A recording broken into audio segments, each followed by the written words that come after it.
Olá, sejam muito bem-vindos a mais um episódio do podcast do Matos Filho.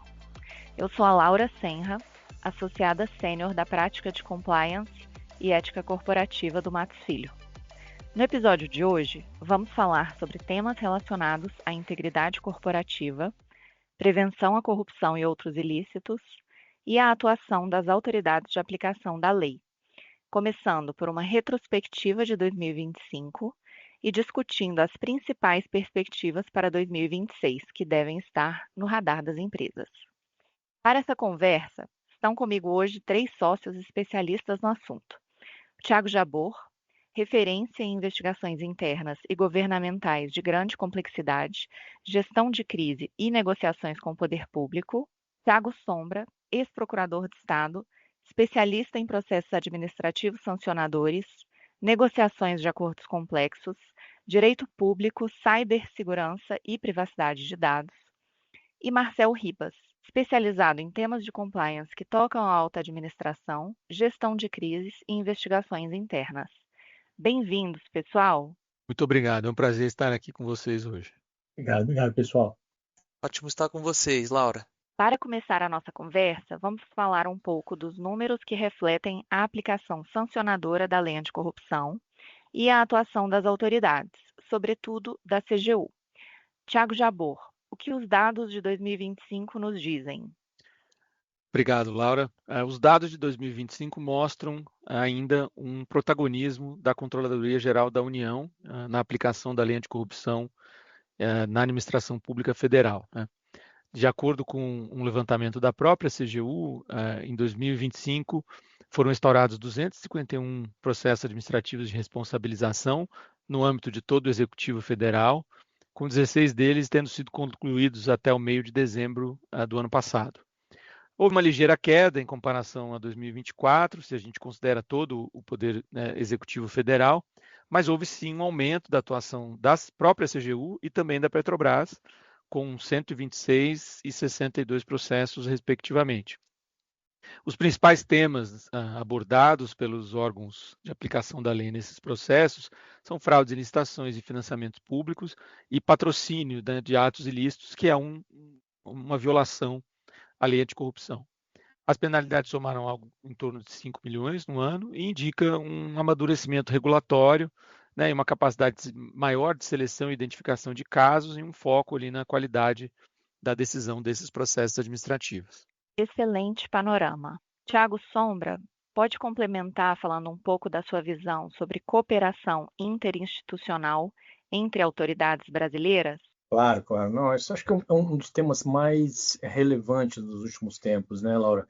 É a capacidade de diálogo, interação e contribuição que as autoridades têm no Brasil. Em 2025, a gente viu uma série de investigações nas quais houve uma interação expressiva, muito provocada e muito por mérito da CGU, com o Ministério Público Federal, com o CAD, mas também com outros órgãos como o INSS. Talvez tenha sido a maior investigação que a gente presenciou em 2025, em uma interação com outro órgão, prestigiando aquilo que foi o principal objetivo da lei anticorrupção, que é essa ideia de distribuição de competências e capilaridade na forma de condução e instauração de processos administrativos de responsabilização.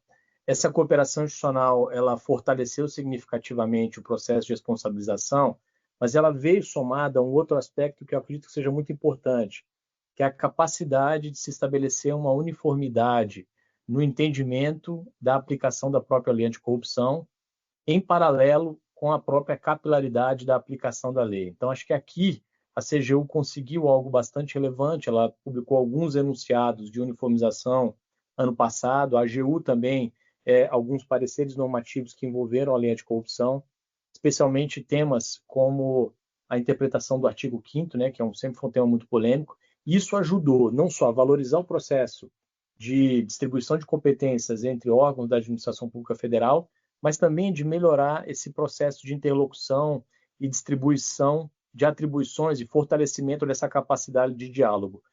Isso traz um benefício concreto para as empresas, na medida em que a gente tem, num cenário de muitos agentes interagindo, uma uniformidade, uma previsibilidade, uma melhor garantia sobre como o devido processo legal administrativo vai ser conduzido. Então, acho que, nesse aspecto, esses cenários de múltiplas frentes de investigação, ele ganhou um pouco mais de segurança jurídica e trouxe uma melhor perspectiva de previsibilidade para as empresas.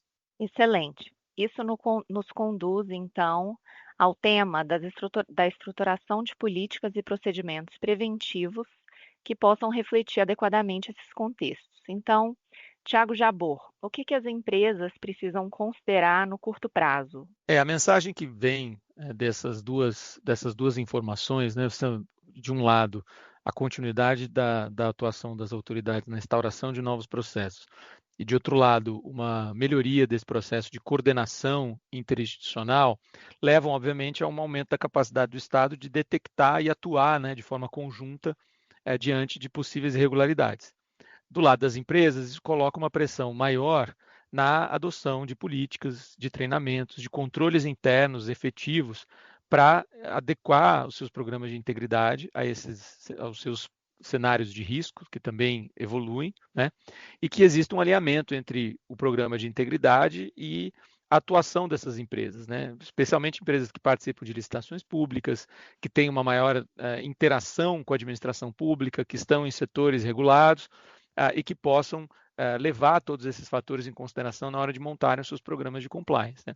Quando a CGU olha esses programas de compliance no âmbito dos processos administrativos, é muito importante que as empresas sejam capazes de demonstrar que o programa existe, que o programa é efetivo, que ele é aplicado com autonomia e com recursos, né, apropriados, que exista uma governança do processo de contratação e gestão dos terceiros, daqueles que atuam em nome da empresa, especialmente perante o poder público, que existam canais de denúncia para que a empresa identifique eventuais irregularidades e métricas que demonstrem a performance de um programa de integridade e que possa ser aprimorado continuamente, especialmente se a empresa se expande, atua em novos setores, atua em novas regiões, o que significa, obviamente, uma mudança no seu perfil de risco.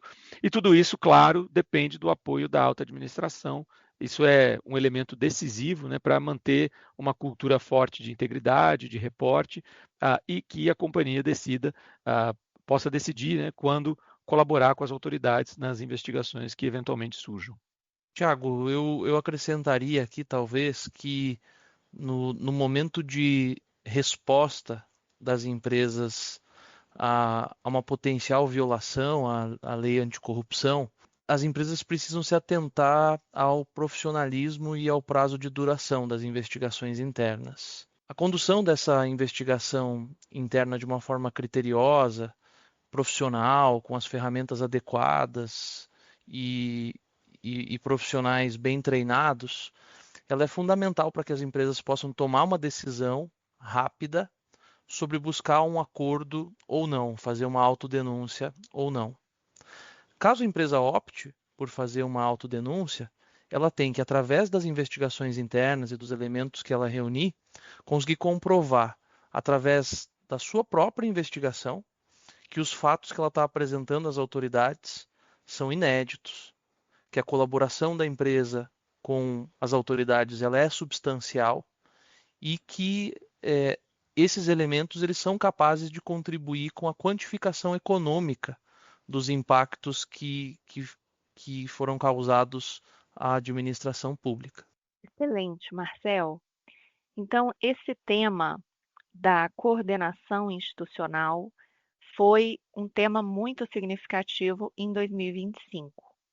Para a gente continuar falando um pouco desse assunto, começando pelo cenário macro, Tiago Jabor, falando da coordenação entre CGU, AGU e MPF, qual sua visão sobre esse tema? 2025 certamente trouxe um grande marco, que foi a celebração de um acordo de cooperação técnica entre a CGU, a AGU e o MPF, né, que ocorreu em abril de 2025, que tem como principal objetivo elevar o nível de coordenação dessas três instituições na negociação de acordos de leniência. Vamos lembrar que há 5 anos atrás, em 2020, houve um acordo de cooperação técnica, do qual o MPF, na oportunidade, não participou, e que veio sendo aplicado ao longo desses últimos anos, sobretudo, por exemplo, com a consolidação do papel do TCU em o Tribunal de Contas da União, né, na avaliação do quantum, né? Ou seja, dos valores envolvidos nos acordos de leniência para a perspectiva do controle externo, ou seja, da competência do TCU. Esse ACT de 2025, que agora traz o MPF como parte, coincide, né, com a conclusão de um processo de discussão e repactuação de alguns dos acordos de leniências que haviam sido celebrados na Lava Jato, o que aconteceu sob a supervisão do ministro André Mendonça, do Supremo Tribunal Federal. Então, esses dois fatos, né, que se consolidaram em 2025 apontam para um intercâmbio mais estruturado entre esses órgãos, a criação de uma metodologia comum de cálculo de penalidades e valores de vantagens indevidas a serem devolvidos, e que foi um dos temas que gerou controvérsia nesse processo de renegociação. Na prática, para as empresas, o que isso significa? Significa que as regras do jogo de colaboração com as autoridades ficaram mais claras, a interação entre esses órgãos também mais previsível, o que aumenta a segurança jurídica, e a gente estima que isso vai levar a novos acordos no futuro próximo. Outro indicativo do vigor da cooperação institucional entre as autoridades foi a publicação, em dezembro, da Portaria Interministerial número 1 da CGU e da AGU, que consolidou regras para acordo de leniência no âmbito federal.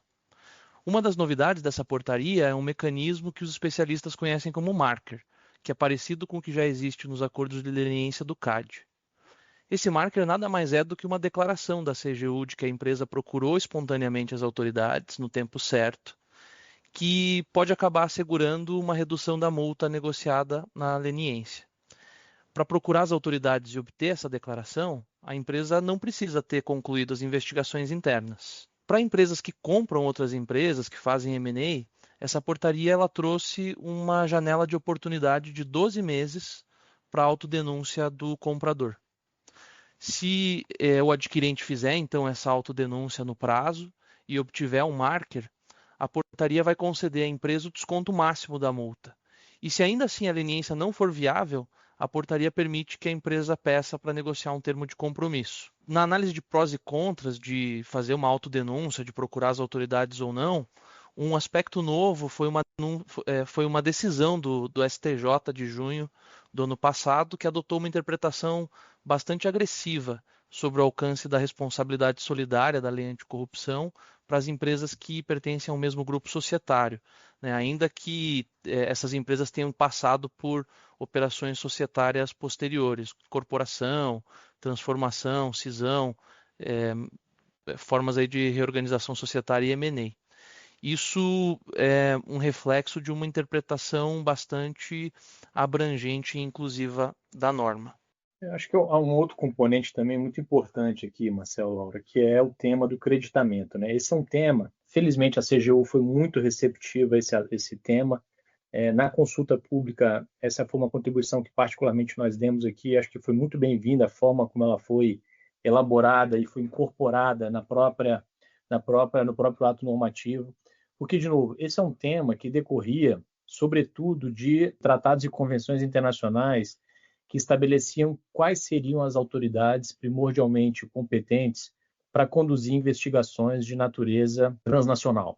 Então, a rigor, não faria muito sentido eu ter uma investigação transnacional com envolvimento de várias autoridades, uma negociação coordenada entre essas autoridades, sem que não houvesse uma disciplina muito clara em torno do creditamento das multas e especificamente da forma como esses valores seriam abatidos ou eventualmente compensados por essas autoridades. A falta de previsibilidade, em alguns casos, levava as empresas a saírem da mesa de negociação em uma ou outra jurisdição, a depender da capacidade de imposição de sanções. Obviamente, se preferirá a negociação perante autoridades que têm um maior poder de coerção em detrimento de outras, exatamente pelo fato de que esse processo de creditamento e compensação não estava muito claro no passado. Então, acho que agora é uma novidade muito bem-vinda, essa possibilidade do creditamento. Ela assegura aqui um nível de clareza e visibilidade melhor, aumentando aqui a percepção de que a negociação é uma negociação transversal. Evitamos aqui o risco de algum nível de duplicidade na imposição de sanções, né, atraindo aqui o processo de negociação e dando a ele um nível maior de clareza.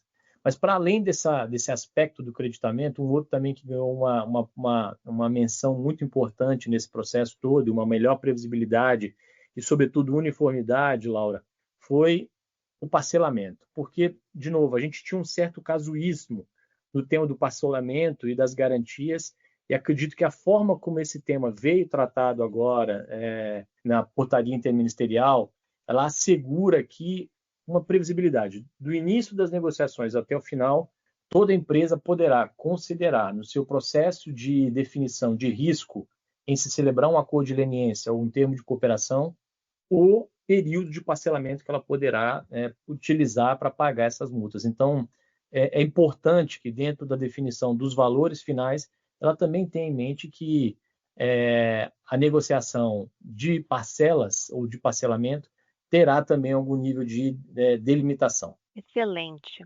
Já temos algumas mensagens importantes até aqui, né? Todas essas novidades de 2025 que vocês estavam falando trouxeram ganhos muito importantes de previsibilidade e segurança jurídica. Também fica claro que a atuação conjunta das autoridades veio se intensificando e essa cooperação amplia o alcance das apurações e fortalece a capacidade de responsabilização. E nessa linha é indispensável estar preparado para enfrentar cenários de múltiplas frentes de investigação.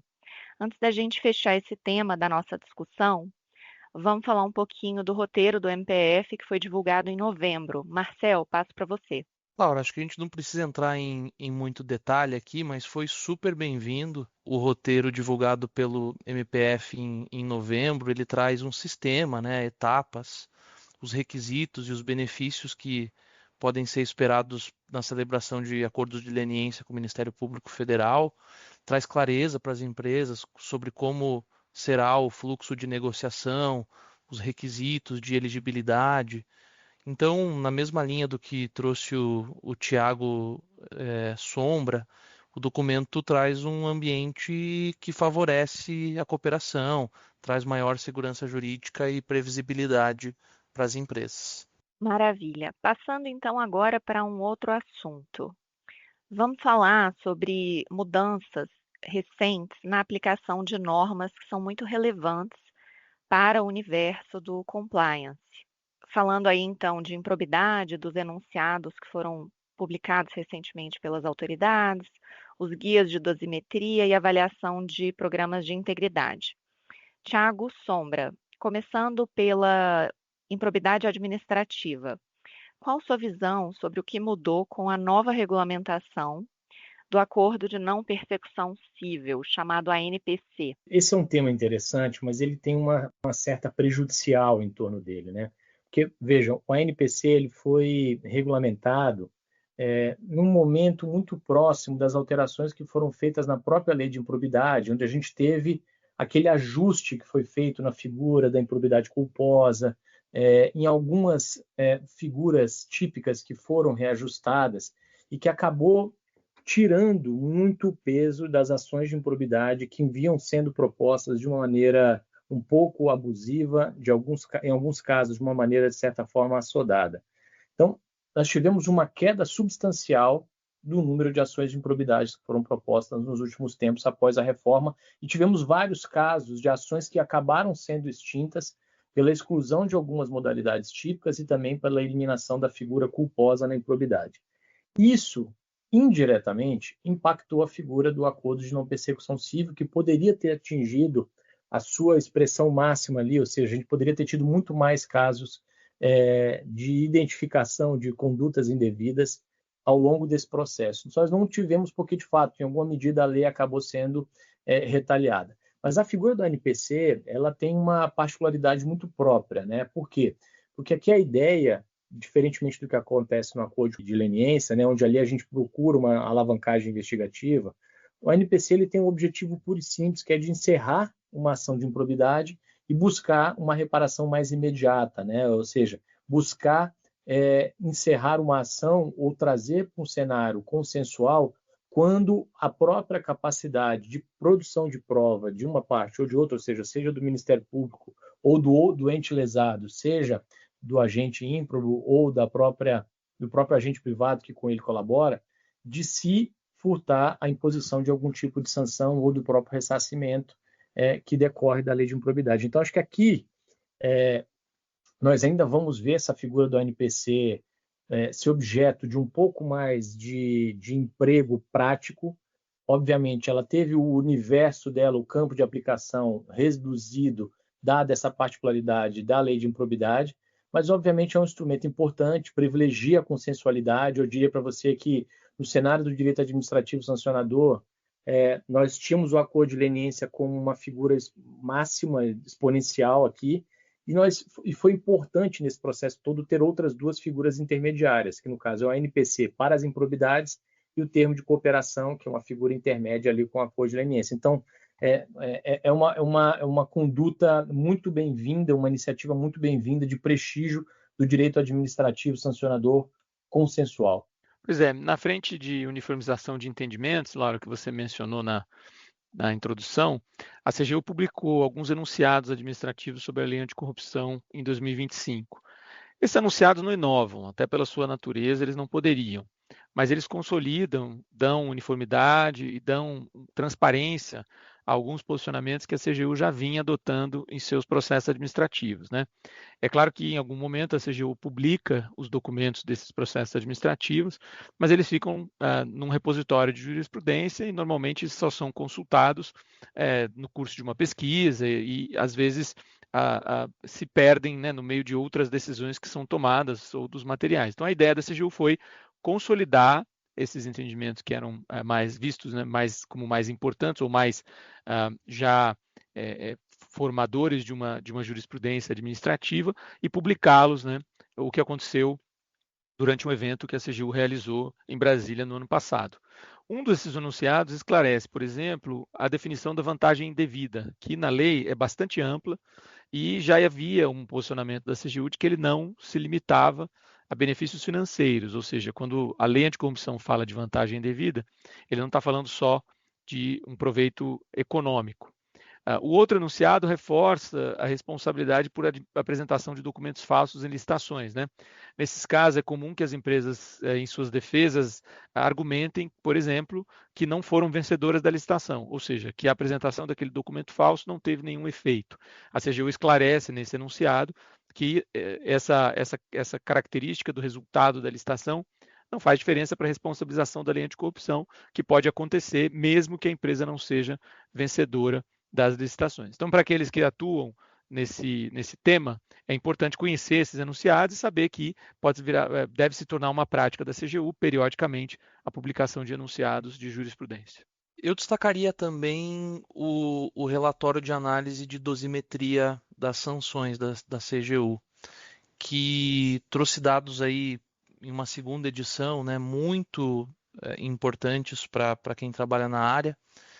Um dos principais dados de que as multas da Lei 12.846 variaram entre 0,1% e 11% do faturamento bruto das empresas no ano anterior ao processo administrativo de responsabilização. Em média, as penalidades ficaram na casa dos 3%.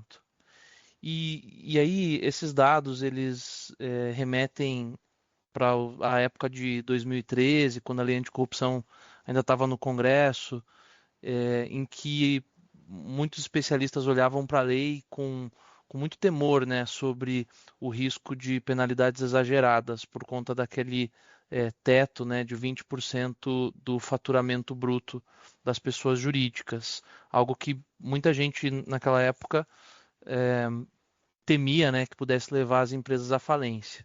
Só pela multa, né? Sem considerar todos os efeitos aí paralelos de ser submetido a uma investigação, a um processo pela prática de um ato de corrupção, um ato lesivo à administração pública. E aí surgem esses documentos, esses estudos da CGU que demonstram que isso não ocorreu, que o cálculo das penalidades ele observa uma razoabilidade, uma proporcionalidade, muito por mérito de todo o corpo técnico da CGU e todo o critério que é adotado e publicado para que a dosimetria dessas sanções seja feita.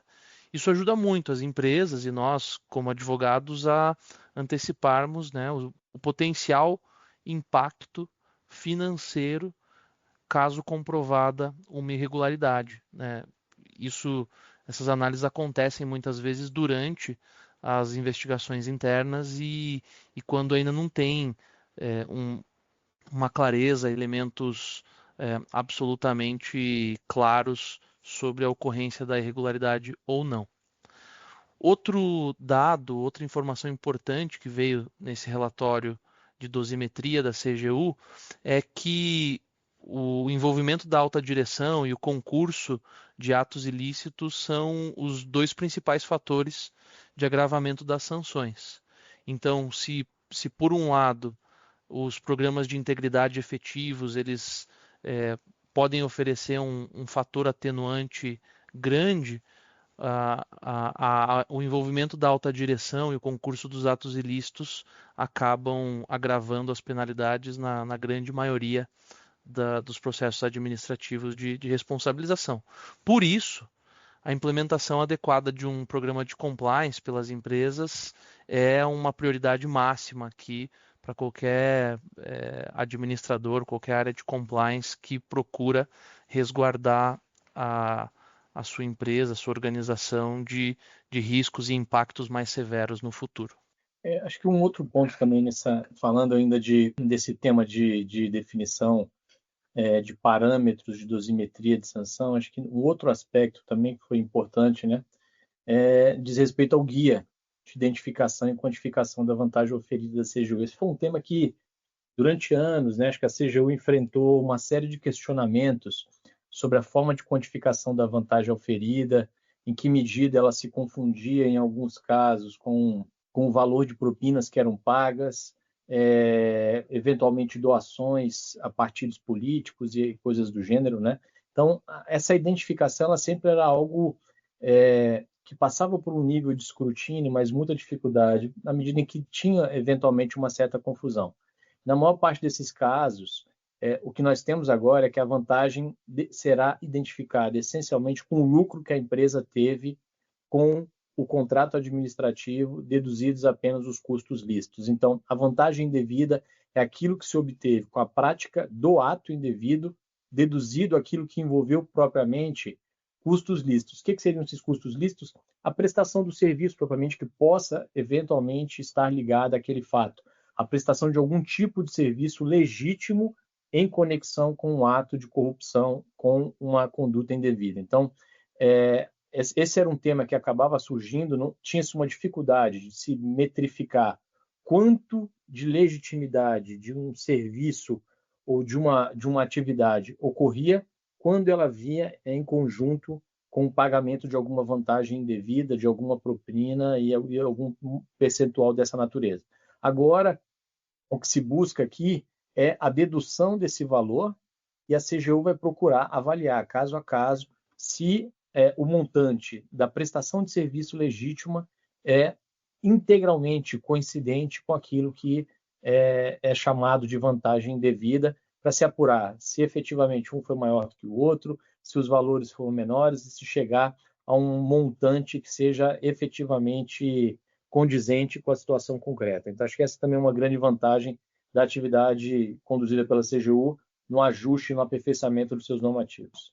Todos esses documentos que a gente conversou, os enunciados da CGU, o relatório de análise de dosimetria das sanções também da CGU, assim como o guia de identificação e quantificação da vantagem oferida, todos esses documentos, né, a sua publicação é um mérito muito grande das autoridades, porque para quem atua na área, isso tem um valor enorme para compreender melhor a dimensão prática da aplicação das normas.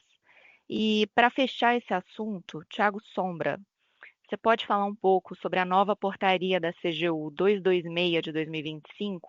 Claro, Laura. Esse também é um tema que envolveu aqui, acho que um pouco da capacidade da CGU de internalizar as experiências passadas que envolviam a necessidade de uma maior uniformização na avaliação dos programas de integridade, né? No meio desse processo todo, a CGU, acho que ela foi instada, ela se viu numa condição de ter que criar parâmetros objetivos, especialmente por conta das modificações que foram feitas na lei de licitações estabelecendo agora que os programas de conformidade passam a ser requisito básico em contratações de grande vulto, né? O decreto 12.304 de 2024 ele regulamentou esse tema, já estabelecendo alguns parâmetros, e a CGU conseguiu, de uma certa forma, uniformizar por meio da portaria, estabelecer um procedimento e a metodologia clara de avaliação para que a gente tivesse parâmetros objetivos, seja em relação à avaliação que é feita para licitações, seja para aquelas que envolvem a imposição de sanções dentro dos processos administrativos de responsabilização. E aí aqui os critérios envolvem, por exemplo, comprometimento da alta administração, treinamentos, canal de denúncia, né, diligência de terceiros e mecanismos de monitoramento dessa complexidade que ocorre. Então, isso tudo é muito importante. Já vinha sendo utilizado pelo Proética como algum nível de parâmetro, mas agora a gente passa a ter um processo unificado que envolve não só as avaliações lá nas licitações, como também nos processos administrativos sancionadores e também na hora de atribuição do selo Proética. Nesse último bloco do nosso episódio, eu queria falar um pouco de perspectivas para 2026. Então, temas de destaque, assuntos que, na visão de vocês, devem estar no radar das empresas para o ano de 2026. Quais temas devem estar no topo da pauta, começando por você, Thiago Jabor? Além da continuidade do fortalecimento das estruturas, né, de detecção e ação das autoridades, né, no caso de ilícitos de integridade, a gente vê que tanto a CGU quanto o MPF vêm ampliando as suas frentes de atuação, né? A CGU, no ano passado, começou um processo de ampliação do conceito de integridade corporativa e dos parâmetros de avaliação dos programas de integridade, trazendo, por exemplo, conceitos como sustentabilidade, respeito aos direitos humanos. Já o MPF vem também trabalhando na responsabilização por condutas relacionadas não só à corrupção e fraude em contratações públicas, mas um foco muito grande em crimes financeiros e infrações correlatas, especialmente nesses casos aí de cooperação com outros órgãos, como a Polícia Federal, o Conselho de Controle de Atividades Financeiras, né, o COAF, além, é claro, de formas de cooperação internacional. Um outro ponto que vem ganhando bastante importância para as áreas de compliance é o risco de relacionamentos indevidos com empresas ou pessoas que possam ter vinculação com organizações criminosas, né? A gente sabe que essas organizações vêm ampliando a sua presença ou formas de penetração na economia formal, né, como parte aí da expansão das suas atividades, e as empresas precisam estar muito atentas aos riscos de que, no curso das suas atividades, acabem firmando contratos ou estabelecendo relações comerciais ou fazendo negócios com empresas e pessoas que eventualmente tenham um vínculo com organizações criminosas, né? Então, as empresas precisam ter atenção a esse risco específico. As áreas de compliance, de uma certa forma, já estão equipadas para tratar desse risco, mas isso exige uma atenção especial, né? Há pontos de atenção, como, por exemplo, o quão atrativa é a sua atividade para as organizações criminosas, né? Por exemplo, empresas que lidam com quantias em espécie, empresas que têm necessidades de determinados serviços que têm essa característica, podem estar mais expostas a uma relação inadvertida com empresas vinculadas ao crime organizado. Então, a gente viu, por exemplo, no ano passado, especialmente em decorrência da Operação Carbono Oculto, muitas empresas legítimas questionadas pelas autoridades porque fizeram transações comerciais, compra e venda de produtos e ativos com pessoas físicas ou jurídicas investigadas na operação, né? Para evitar esse risco, é muito importante que as empresas demonstrem que tomam cuidados para evitar esse tipo de relação, ou seja, que elas se caracterizam como um terceiro de boa-fé, o que coloca ainda mais pressão nas auditorias de terceiros e parceiros comerciais, especialmente daqueles que interagem com o poder público em nome ou benefício das empresas. Thiago Sombra, quer falar um pouco sobre a sua visão sobre autoridades estrangeiras? Bom, aqui pensando um pouquinho no que foi a atuação das autoridades estrangeiras, né? Infelizmente, nós tivemos, no início da gestão do atual presidente americano, uma determinação de que os temas, que o FCPA fosse paralisado durante um determinado período, até que houvesse um realinhamento de prioridades, né? Essa pausa, ela durou um período considerável, e isso afetou alguns acordos e investigações que estavam em curso. O que nós temos agora, apesar dessa priorização de alguns temas, como cartéis, tráfico de armas, tráfico de drogas, é uma necessidade de que outras autoridades também atuem e retomem o protagonismo na condução dessas investigações transnacionais. O que nós temos visto aqui é, cada vez mais, especialmente com autoridades de investigação na União Europeia, um reforço na necessidade de uma maior diligência nas cadeias de produção para se identificar especificamente nesse processo de diligência uma melhor rastreabilidade de ativos e documentos, né, de maneira que a gente tenha não só uma melhor integração dentro dessa cadeia de custódia, mas uma definição de negociações que acabem trazendo uma melhor previsibilidade e rastreabilidade para as autoridades, evitando, assim, riscos de exposição que possam envolver temas como trabalho escravo, direitos humanos, temas de assédio e coisas do gênero. Aqui, acho que o principal esforço dessa diligência reforçada em torno da cadeia de produção é a definição de prioridades que também envolvam a identificação de beneficiário final, identificação da origem de recursos, mas, sobretudo, uma necessidade de que os ativos que são objetos das negociações não estejam carimbados ou marcados por algumas dessas práticas que eu mencionei, né? Ou seja, tráfico de pessoas, tráfico de armas, drogas, mas também exploração de trabalho escravo em qualquer parte do mundo em que isso aconteça.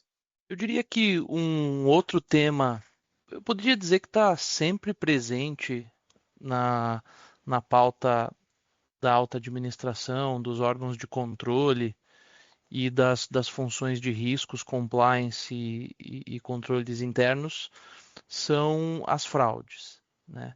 E nós vimos nos últimos anos, hoje a gente está vivendo um momento de intensa atividade das autoridades, da Polícia Federal, investigando uma série de fraudes envolvendo o poder público e alegações de fraudes contábeis e financeiras.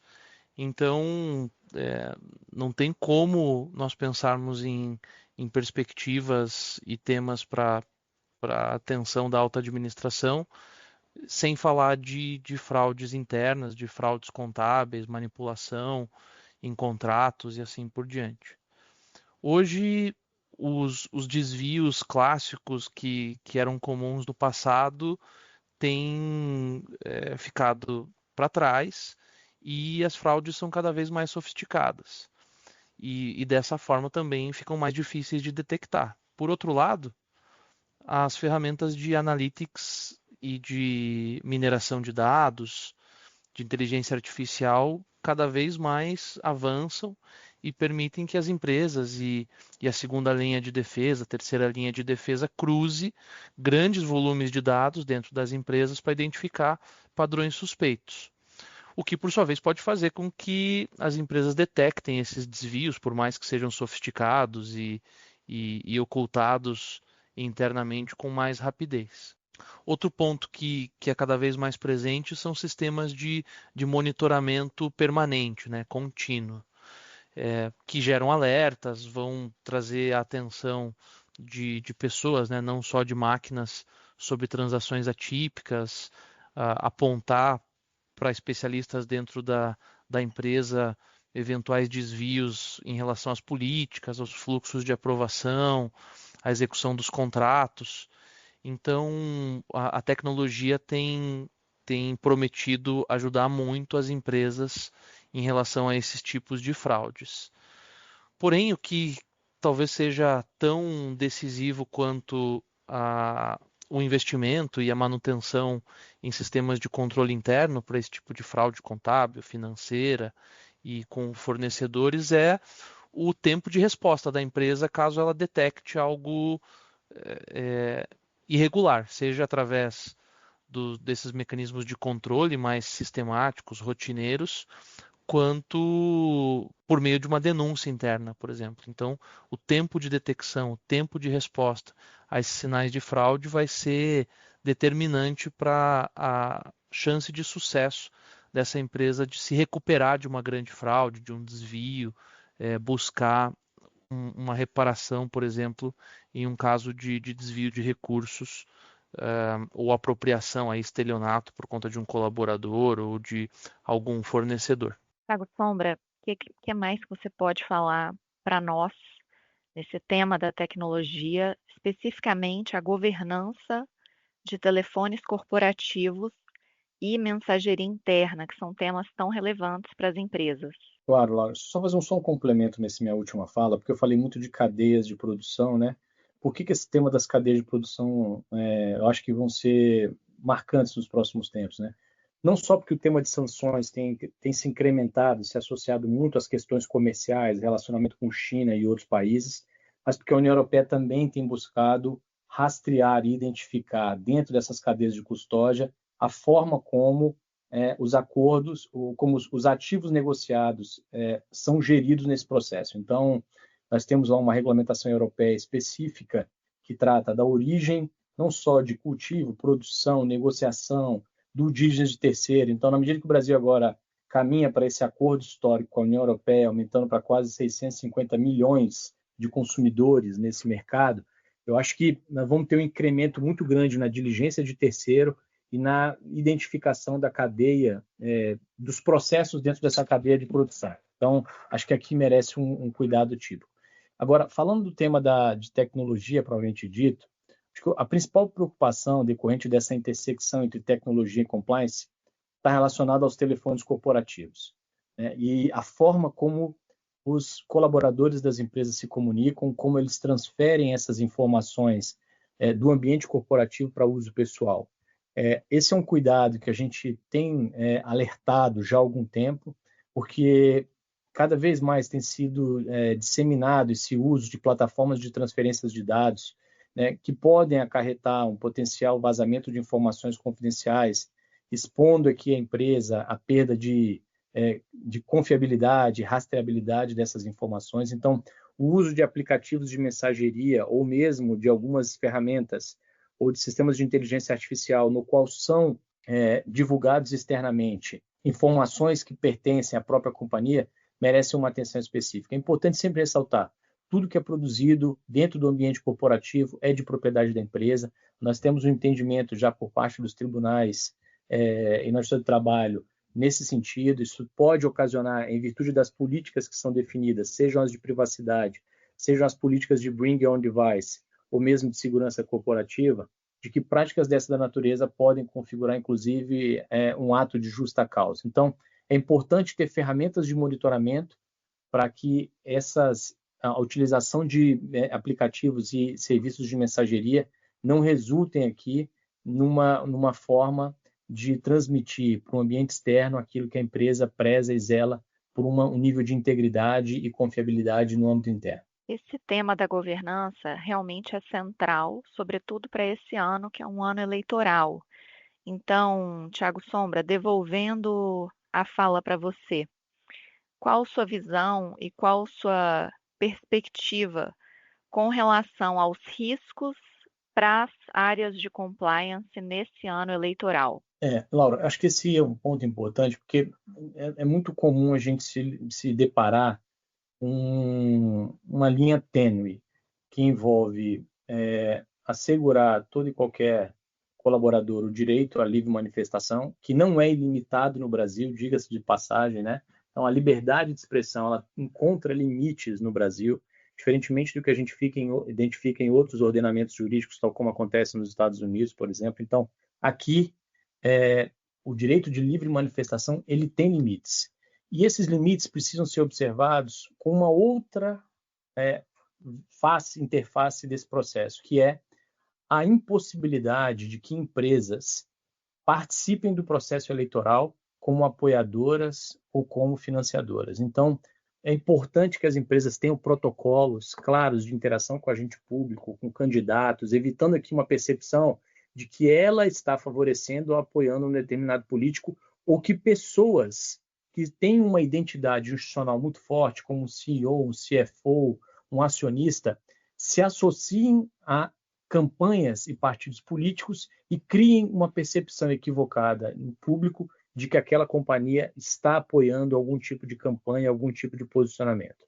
Obviamente, é importante que não haja uma identificação também no âmbito de plataformas digitais, é importante que exista um cuidado na forma de manifestação, mas é também fundamental que se evite aquilo que se chama de assédio eleitoral, que é aquela pressão que, eventualmente, pessoas de uma hierarquia superior dentro de uma companhia, até dentro de mesma hierarquia, façam sobre os seus colegas pedindo apoio a um candidato ou outro, a uma campanha ou outra. Então, é importante que as políticas tratem muito claramente como deve ocorrer, elas evitem tolher por completo o direito de livre manifestação, mas que ele venha aqui sopesado também com a importância dessa empresa se manter de fora do processo eleitoral, dada a impossibilidade de financiamento de campanha, partido ou candidato.